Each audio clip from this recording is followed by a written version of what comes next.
Jadi hubungan antara akidah, kemudian ibadah, kemudian muamalah, kemudian akhlak.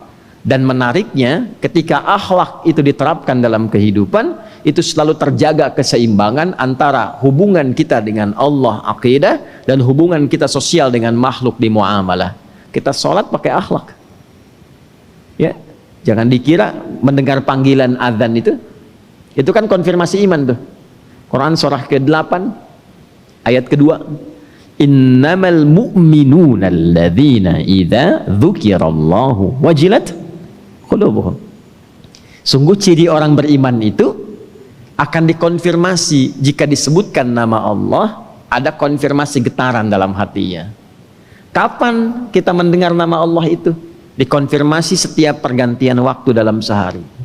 Kita bangun tidur kan awal waktunya subuh tuh. Was-subhi idza tanaffas. Awal waktu kita beraktivitas subuh. Lalu masuk pertengahan zuhur. Masuk transisi asar, ya kan? Masuk maghrib, habis isya.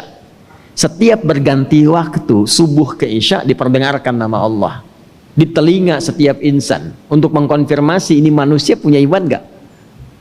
Ya, telinga bahasa Arabnya udhun, jamaknya azan. Azan itu bukan sekedar panggilan, tapi dalam panggilan itu ada konfirmasi iman. Baik, coba lihat urutannya. Lafaz pertama adzan itu apa? Allahu Akbar, Allahu Akbar. Kan? Tauhid bukan? Akidah bukan? Akidah bukan? Akidah kan? Baik ya. Kalau belum paham itu akidah, teruskan. Asyhadu an la ilaha illallah. Akidah bukan? Ya kan? Akidah ngikut siapa? Nabi. Wa asyhadu anna Muhammadan Rasulullah. Baik. Tadi setelah akidah itu apa? Hah? Ibadah, kan? Ibadah. Setelah asyhadu anna Muhammadar Rasulullah apa? Hayya 'alas shalah. Ibadah bukan? Ibadah. Ya, lalu setelah ibadah apa? Hah? Muamalah. Di muamalah pengen sukses gak? Ingin bahagia gak? Ingin menang gak? Hayya 'alal falah. Hayya 'alas shalah, ibadah, hayya 'alal falah. Sadar kita setelah itu sukses, nyaman, enak, sebut lagi nama Allah sebagai akhlak. Allahu Akbar, Allahu Akbar, la ilaha illallah. Makanya ketika mendengar adzan ada getaran di hati. Allahu Akbar, Allahu Akbar, getar hati kita. Itu getaran iman. Nah, yang belum punya iman itu nggak ada getarannya, nggak bisa ditemukan itu. Dicek setiap hari, dicek setiap hari. Nanti kalau sudah sempurna latihan kita dari ujung kepala sampai ujung kaki, dipanggil itu langsung punya akhlak. Begitu ada panggilan itu bukan cuma getaran, tapi ada persiapan kita untuk menyambut panggilan itu, karena panggilan itu konfirmasi iman dari Allah kepada kita langsung. Panggilan itu janji kebahagiaan, janji kesuksesan, janji kemenangan. Ya. Kalau Anda dapat berita dari kantor, hari ini Anda dapat bonus, silahkan ngambil langsung dari direktur. Pakai pakaian begini apa ganti? Serapi mungkin, bonus. Ya kan? Apalagi promosi jabatan. Ya kan? Sudah dapat bonus promosi jabatan. Pakai jas. Pakai dasi, Bu. Masa ibu pakai dasi? Tapi pakaian terbaik kan? Ya, nah ini kita dapat konfirmasi setiap pergantian waktu dari Allah. Siap nih, sukses, siap bahagia. Itu ikrar kita itu. Siap sukses, siap bahagia, siap menghadap Allah. Ini ada jawaban. Ya, ada pemberian. Mana ada yang ngasih bonus 5 kali sehari? Allah ngasih bonus 5 kali sehari nih, ada pemberian nih, ada kemenangan, ada kebahagiaan. Dipanggil kita. Masa dunia saja kala sifatnya sementara dipanggil persiapannya begitu nyata. Maka balik tanya Allah sama kita tuh. Turun Quran surah ke-7 Al-A'raf di ayat 31. Ya bani Adam khudhu zinatakum 'inda kulli masjid. Hei semua anak cucu Adam, kalau ada panggilan dari masjid itu, kenakan penampilan terbaikmu. Zinatakum, kenakan penampilan terbaikmu. Ya, Quran tidak menuntut kita untuk mewah, bukan. Tapi yang terbaik yang bisa kita persembahkan, datang. Dan itu menariknya sifat masjid. Jangankan yang telah beriman, yang belum beriman pun kadang ke masjid itu disesuaikan pakaiannya. Ya, kemarin di Dubai itu John Statham itu sama istrinya kan datang tuh ke satu masjid, ya kan penampilannya tuh langsung berubah, iya kan? Ya, ada Presiden Amerika dulu Obama dengan istrinya Michelle itu saat datang ke Istiqlal kan penampilannya berubah. Coba lihat, yang belum beriman masuk masjid itu penampilan bisa berubah. Masa yang beriman pakai kaos?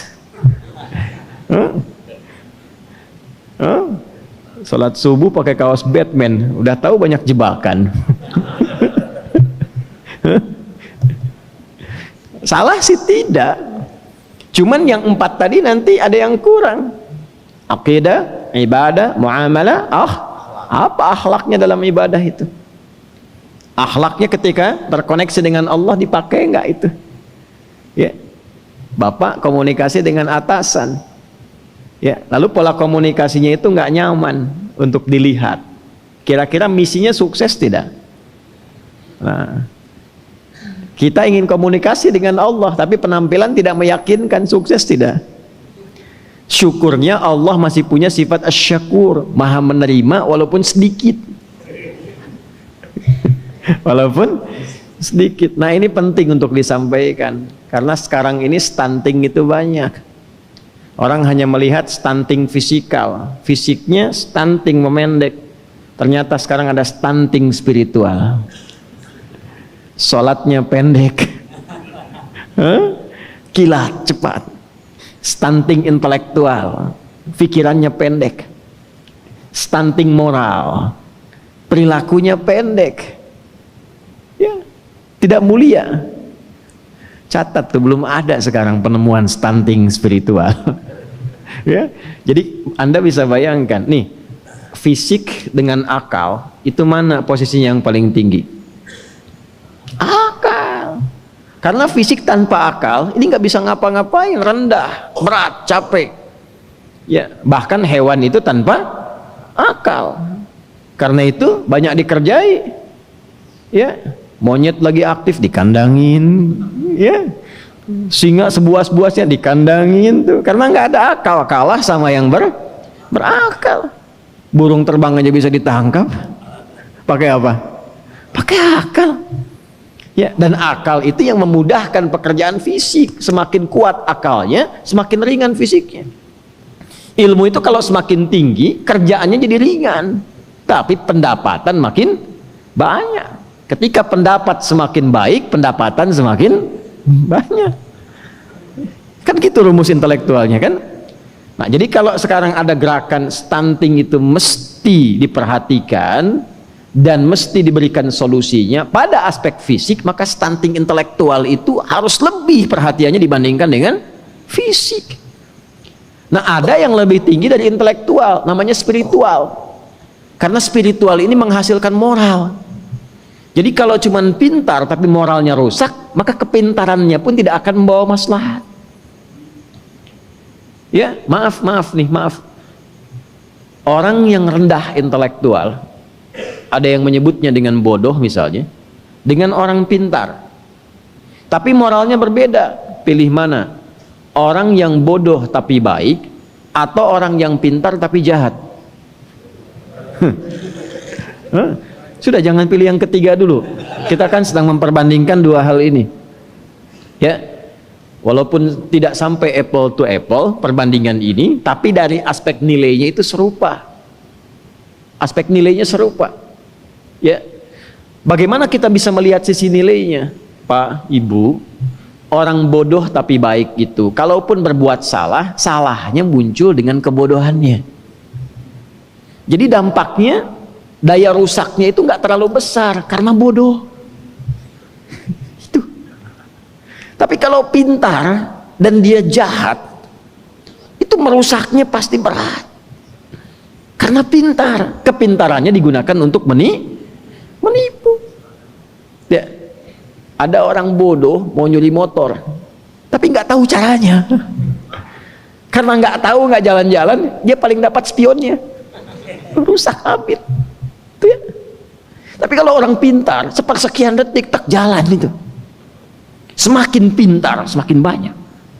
Ya. Sapi itu tidak punya bakat korupsi. Sapi, karena nggak punya akal, kan? Tidak punya akal. Karena itu makanannya tetap rumput. Gitu. Silahkan kasih emas.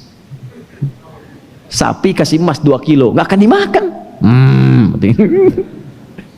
Nggak mau dimakan.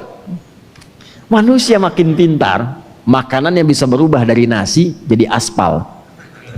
Aspal dimakan tuh. Makanya orang mengatakan dia makan proyek tuh. Proyek dimakan. Nah, apa yang menjaga supaya akal ini tetap dalam fungsinya yang baik? Itu kekuatan moral.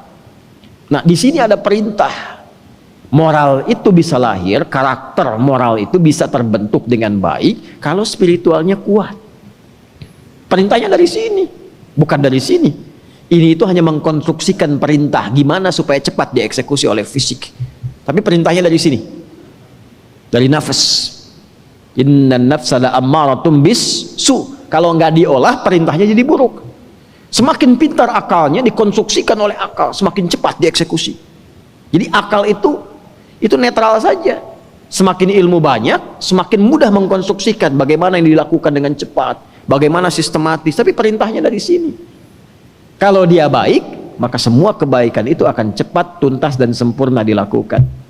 Maka sekarang stunting spiritual itu yang nanti menyebabkan stunting moral itu harus lebih tinggi perhatiannya dibandingkan stunting intelektual, dibandingkan stunting fisikal. Bikin status tuh belum ada kan?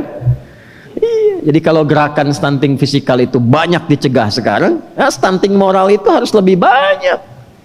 Ya, wah ini fisiknya kecil, iya tapi saya nggak korupsi pak. Yang besar-besar itu yang korupsi. Misalnya jawabannya gimana tuh? Maka kita berharap tinggi, pintar dan baik. Nah semua bagian tubuh ujung kepala sampai kaki kalau dilatih lewat akidah yang benar, ibadah yang benar, muamalahnya benar, akhlaknya benar, maka berubah jadi hamba Allah yang seutuhnya. Disayang tidak sama Allah? Pasti disayang. Ya, sifat kasih Allah yang menyayangi hamba di dunia disebut Rahman. Berubah kita jadi hamba yang disayang Allah. Hamba Allah itu di dunia satu atau banyak? Banyak. Maka hamba, abdun, jamaknya ibadun. Sifat Allah Rahman yang menyayangi hamba, maka lekat dengan nama hamba itu, maka disebutlah ibadur Rahman.